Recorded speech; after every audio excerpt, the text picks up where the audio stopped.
Well, Chris Brown is responding to the latest diss record from Quavo. The two have been going at it for weeks now, exchanging diss record after diss record. It appears as though Chris Brown was not amused over Quavo's latest one called Over Hoes and Bitches. On his Insta story, Chris Brown said Quavo raps were Google raps and it's Pooh. I was excited. I don't think we're getting another response from Chris Brown. He said he don't even need a response. And I can see what Chris is trying to do to Quavo. He said, Takeoff raps better. Come on, Quavius. He posted some DMs from somebody said, did he really say light skin versus brown skin finna divide the country? Chris said, bars. If you remember, Quavo addressed a multitude of different things, from questioning why are we even doing this? And he called Chris Brown a crack-headed Michael Jackson who needs to beat it. He did, in fact, say we finna divide the country, light skin versus brown skin. I love me some Quavo. I was not a big fan of that record either. I do not believe this is Chris Brown just trying to avoid getting out of making another diss record to Quavo. Clearly, he loves to do it. They both seemingly enjoyed responding to one another. I don't believe Quavo's latest contribution was his greatest contribution.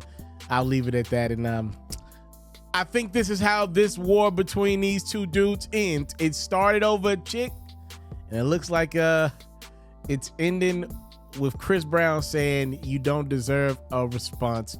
Y'all let me know if this is it of the Chris Brown and Quavo back and forth.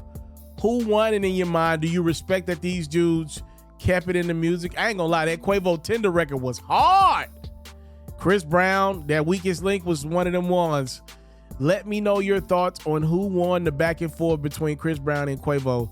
It appears to be over now after Chris Brown said Quavo doesn't deserve a response. Time, love, and support with your boy. Never take for granted. Salute. I'm out. If you are like me and love flexing your NBA knowledge, you should head over to the best place to play fantasy sports. That's Underdog Fantasy. For me, I love the pick'em game. It's super simple to play too. All you gotta do is go to the Underdog Fantasy website or app, pick whether a player will have a higher or lower stat line for that game, get all your picks right, and you can win up to 20 times your money. And when you sign up, if you use my code Ferro, your deposit will get doubled. You can't beat that. Again, head over to today's sponsor, Underdog Fantasy's website or app, use my code Ferro, and your first deposit will get doubled. Do you want to see your favorite athlete live in action next time they're in your town? Or do you want to see your favorite artist performing in concert next time they're in a city near you? Head over to the SeatGeek website or app and use my code HoopsFerro for $20 off your first purchase. Make sure you subscribe to the It's Mr. Taliaferro YouTube channel, and hey, donate a super chat. Follow me on Facebook at It's Mr. Taliaferro, cop a supporter badge. The Underdog Fantasy promo code is Ferro. The SeatGeek promo code is HoopsFerro. And follow me on Twitter at It's Mr. Ferro.